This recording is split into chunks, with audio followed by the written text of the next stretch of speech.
Okay, today we're going to have a look at the old humble VHS cassette. Actually pull one to bits and have a look at what's inside it. Normally it's got a few screws. And you can split them in half. Don't know if they ever made any glued together ones like they did with audio cassettes, I don't think so. There's one more screw there. Again, we'll look at the basic features of this. We've got the record tab. This one's been broken off. So you have a little plastic tab in here. You'll see a little cutout, and you simply stick a screwdriver or whatever in there and break it off. If you don't want it to be recorded over again, normally these would have a couple of labels on them, which will stop the case actually coming apart. So if you've got a label there, you need to run a knife along and split that one along the seam. Got a little pin on the end here that releases this flap. This flap won't open, it'll bend a bit, but as soon as we press that in, we can open that up. So that's got a spring under it to put it back into place, and a couple of tabs that just fits in the end. You can actually take these off, which we'll have a look at after. And about the only other features, well, I've got a couple really. This is the brake. That's a little plastic piece, again sprung, which stops these reels turning. So if you've got these like in a car or moving around and you're sort of shaking them around, those reels otherwise will turn around and you'll get a lot of loose tapes in there. So if you press that up, you'll find that it's not that easy, but you'll find, especially if you're trying to pull the other reel through, there's a lot of tension there, so I can barely do that. But if I wind it backwards, so the tape's just going loose inside there, we're just getting a few loose bits and pieces. I don't know if I can really see it, probably not. And then I can wind them back up. Should be able to see them come back in eventually. There's a little bit of a loop. Hopefully that's going to correct itself and not fold over itself. It should. But that releases the reels. And the only other feature is there's this hole here. If you look up in there, probably can't really get it on the camera, but about almost 10mm up there, there's a square hole on each side, and that is where the light in the VCR, either an incandescent lamp or an infrared sensor, goes up, and the light will come out that hole and it'll come out that hole, and that's for the end sensors. It will only come out when we're actually at the clear leader tape. Whenever there's this black oxided tape there, no light will shine out of those. And that's why it's an end sensor, because when it gets to the end of the tape's clear, that light will come out one or other hole, and if the machine, especially in rewind, it has to switch off straight away, otherwise it could break the tape or damage the machine if it's trying to rewind once it hits the end. And same in fast forward. Most machines had a thing, once this spool here is filled up, because this is your take up side, so it comes in the machine like this, heads are out here, the guides pull out the tape, and this is the beginning of the tape on this end, and all that tape on there will wind eventually to there. When it gets to the end and you get a clear leader tape, the light will come out this end sensor, and in most machines that will automatically set it to rewind the tape. We'll take that last screw out.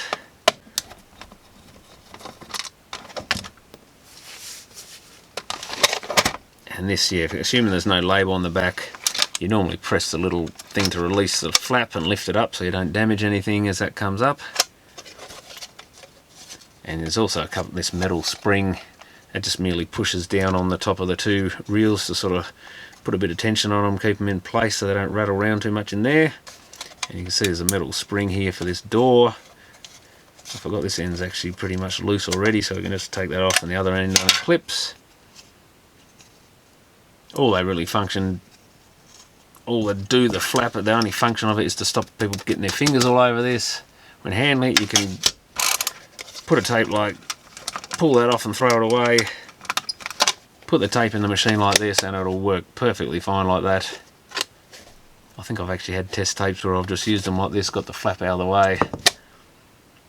But obviously if you get greasy fingers all over that, that'll be pulled out and it'll go up around the video heads, and then any grease on there, it'll either cause dropouts on the tape or it might actually clog your heads up.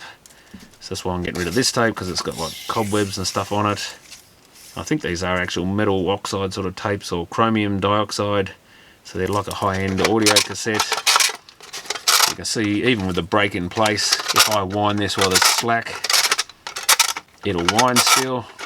You can hear the brake scraping away in there. It goes through the little ident things, little indent things I mean. And as soon as I get to the end of that loose tape, it's making a liar of me. Actually, have I already disconnected the thing? But yeah, it must be still some slack on the... Oh, it's heaps of slack on the other reel where I wound it before. That will stop turning eventually. Oops, I'm catching that on something. So if you get any crinkles or folds or anything in this tape, that will damage it. But as soon as I get that tight, I can't turn it anymore.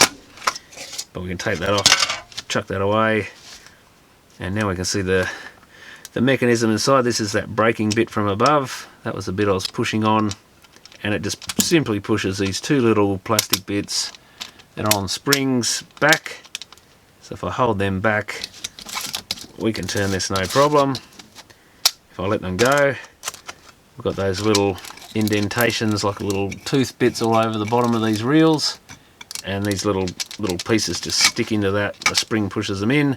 So again, we can pull that out, chuck that out, and this tape is still fully functional.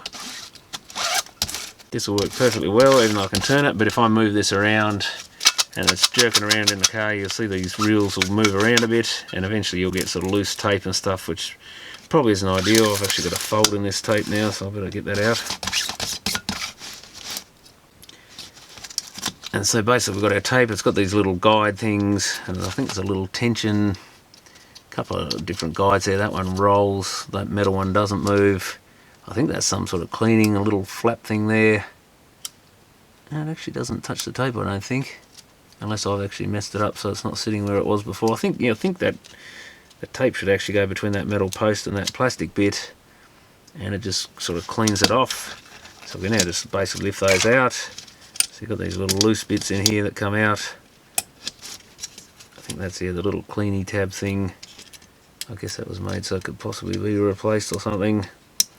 Other than these getting physically damaged or warped in the heat, you generally never had any real problem with the tape cases.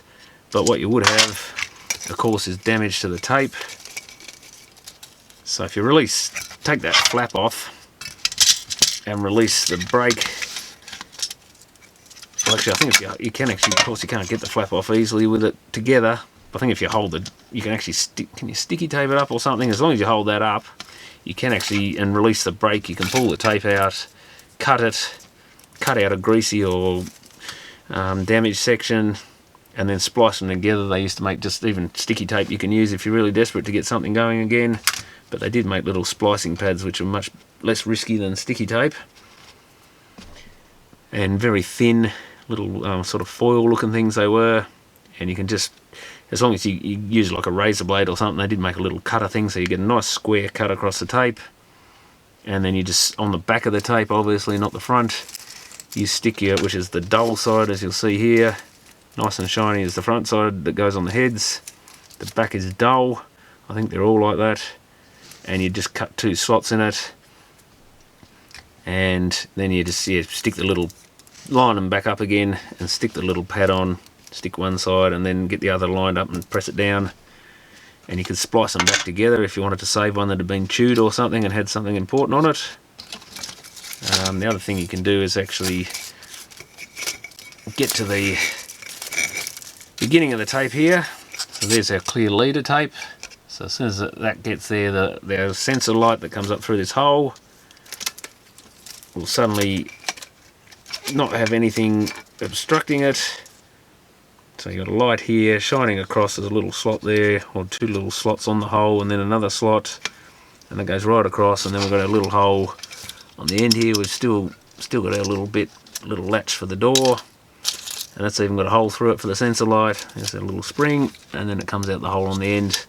So when it's dark tape, obviously that light path is blocked. As soon as we get to the clear tape, light can go straight through there and tell the machine that it's reached the end. So you should always leave a leader tape if you repair a tape. There's a little splicing tab there. What you can often do with these is actually, they will peel off again if I can get a fingernail under it. But they can actually separate them, they're just a little stick-on pad as well. If I pull it enough the right way, it'll probably come apart, but yeah, obviously they've just spliced a clear tape to the, here it comes, to the metallic coated tape, the oxide part, just with a little tab in the factory, so that just unsticks. And you want a really thin, but it's just basically very much like a piece of sticky tape. And what you can do, very much like an audio cassette, you'll see there's three holes here, and one of those is lined up to our little press fit pieces here. I think we can just pop them out, but I think the safest way was to slide them up, get a little screwdriver or something here, and you push it upwards. Whoops. And that's what the tape sits under. You can see the sort of shape of where that was in there. So we can just, if I can find my little piece which has got on the floor. Like I say, you should have a leader tape in there, so don't copy what I'm doing. But if I wanted to just temporarily fix this, and I was aware of it and didn't want to rewind it or anything, you can actually re-put these in. I think you can put them in one side, if I can get it in the right spot. Push one side down there. I think just pushing on it will actually get it back in there. Yep, that's it. So let's just push the tape in underneath it and round. So that's basically a good, if I put that back together, obviously in the condition this is in, it's not much point. But if you want to just quickly fix a taper that's broken or got a chew at one end, you can of course just splice it, well not splice it, but just push it back into that little end fitting, little clamp thing that holds it in.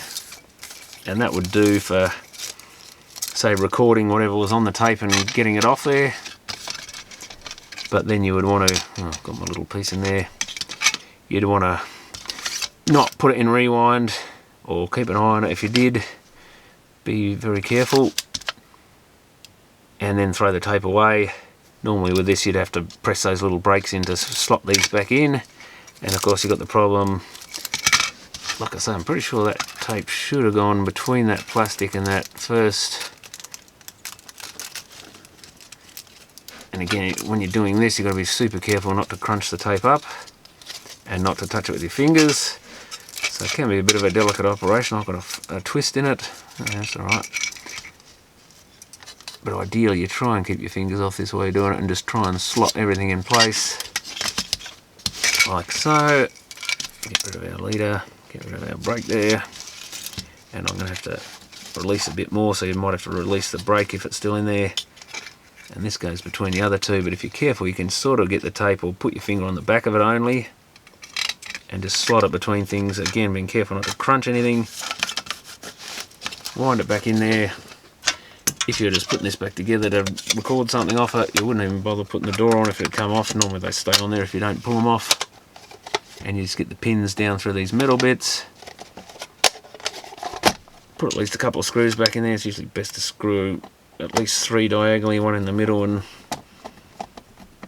2 in the corners. And believe it or not, we actually still have a functioning videotape here, even though I've done quite a few things to it that aren't fully recommended.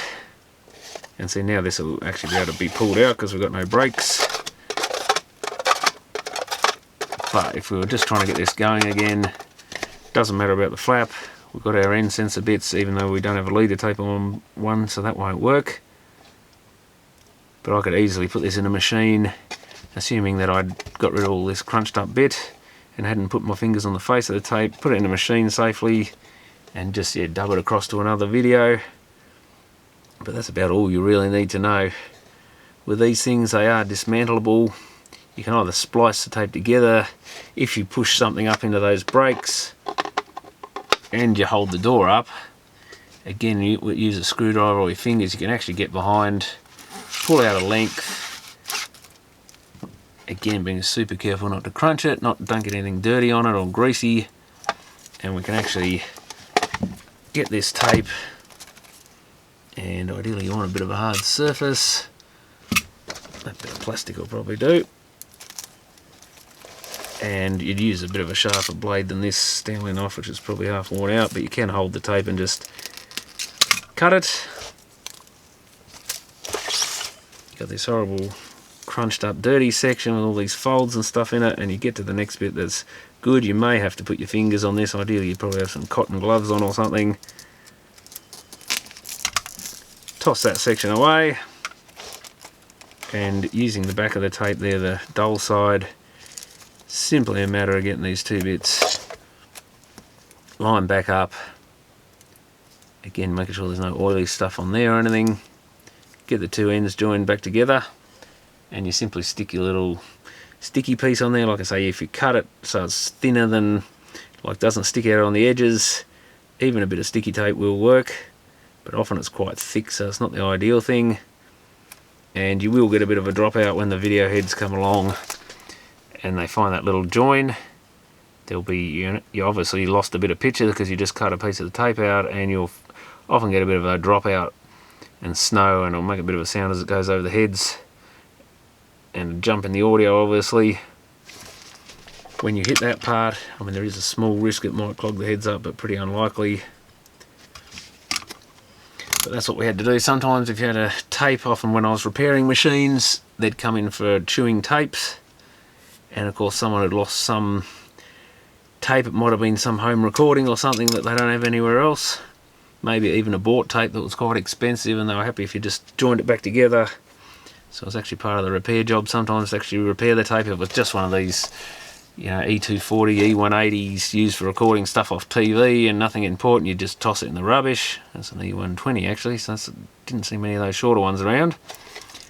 Yeah, if it got chewed up, you just toss it out. Or I often used to use them, tell the customer I've thrown it out, because you can't risk giving it back to the customer, because if they put it in the machine and play that bad section, it'll clog the heads up again, and then they'll probably be ringing you up and complaining that the machine's not working again. And so there, I'd just use them, often know where the bad section was, and just use the rest of the tape, because often it was, you'd have quite a bit left in there, hours of it basically, and just use it for testing machines, because while you're testing old video machines, you'd always end up chewing the tapes from time to time, no matter how careful you are, or getting grease on them or something. So they're perfect test tapes, and once they got bad enough, you just chuck them in the bin, because there was quite a bit of crunched up areas or greasy areas or whatever. So they could be recycled, and again, you can recover the media if you have to. Obviously any section you cut out, you're going to lose a little bit of footage.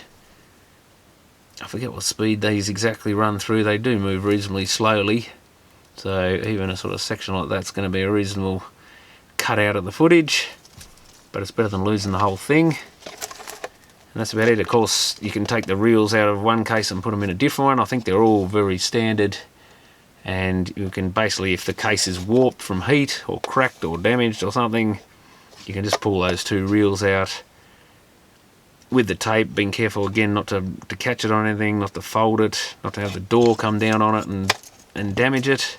Don't touch it with your fingers or anything, don't touch it on anything dirty or greasy or wet, and you can just swap it from one case to the other. Certainly if they didn't fit and you were really desperate, I guess you could do that thing where we took the ends off the reels and swap the actual reels out of the other tape, but I don't think I've ever had to do that. I have actually swapped cases before with no problem, much like audio cassettes. They normally all just fit and work fine. At worst, you might have something different with the brakes or something, and yeah, if you just wanted to get it going, you toss all the brakes and stuff away, making sure you get all those little springs out of there, and obviously don't have them anywhere near the machine or anything. Just make sure you throw them in the bin and get rid of them completely, unless you collect springs for something, because they're very fine little things and can short out electronics or cause mechanical issues or something, so best just to toss them straight in the garbage. Get rid of our brakes, don't need the door flap. So again, you can, like sometimes these would get cracks in them and stuff. Don't know if I ever saw one actually fully broken, but you could often, again, you could swap one from one case to another, regardless of the brand of the tape. They're all pretty much made to the same shape. And that's about it for VHS tapes. So yeah, if you get really desperate, you can salvage them. And obviously keep them away from magnets and stuff. Keep them somewhere dry and preferably warm, but not too warm and humid or anything, because they will grow mould on these things, I think, in humid conditions. And if you leave them in damp, sort of cold conditions, I think eventually you risk losing the oxide. It'll start coming off the tape. I don't think I've ever actually seen it, but it must be starting to happen by now. Some of these tapes have been around so long, and if they're kept in poor conditions, I mean, this one's got some sort of muck on top of that reel, but I think it was still playing okay as long as you didn't touch this bit which had like cobwebs and stuff on it. They're amazingly resilient, but yeah, magnetic stuff will, even putting them, you know, should keep them a reasonable distance from the CRT TV, though often people had machines directly below the TV, didn't seem to worry the tapes, although it did have a metal box around it, so I guess that was a help. So preferably keep them away from speakers, any sort of other magnets up. Really, you shouldn't really have them too close to a TV, because the degaussing coil might do something when it's first switched on. And yeah, keep them dry, out of humidity, out of the cold sort of damp, condensation and stuff, or leaky buildings or anything like that, with damp walls or anything, and they should last quite a while. It'll be actually interesting to see, because a lot of these are already, you know, it's been 15 or more years since most people have sort of used these things, so it'll be interesting to see how they age. But audio cassettes seem to last pretty much forever, although they've sometimes got tension issues and stuff because of those little plastic sheets they used in them. And yeah, the early tapes didn't seem to have the oxide attached the best, but you could at least get 1 or 2 runs out of them to record whatever's on them. They might clog up your heads a bit, leave them a bit dirty. I guess that's going to be the risk with these once they get a bit older, but I think they are a bit higher quality than the early audio cassettes. But it'd be interesting, because you might end up finding this stuff comes off and clogs up the heads. But I've never seen one quite that bad. It would be interesting to soak one of these in water for a month and see what it actually goes like, and see if it deteriorates easily or not. Seems to be pretty resilient stuff, but everything has a lifespan. I guess the other risk is this actual plastic tape itself will start going brittle or something, much like film does, even though that's cellulose or whatever, so completely different material. But it's possible that this stuff will start to biodegrade in some way. I guess that's the other thing with these, keep them out of the sun, keep them out of the real strong heat, because that'll warp the plastic. These plastic cases, most of them are made out of surprisingly good plastic, I think, but they will warp. And of course physical damage can break things.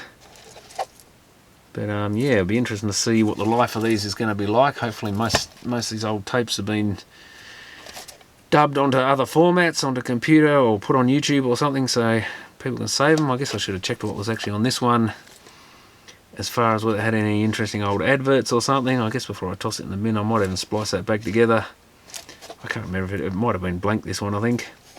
But it is worth saving a lot of the old advertising and stuff, even if the TV shows aren't worth saving.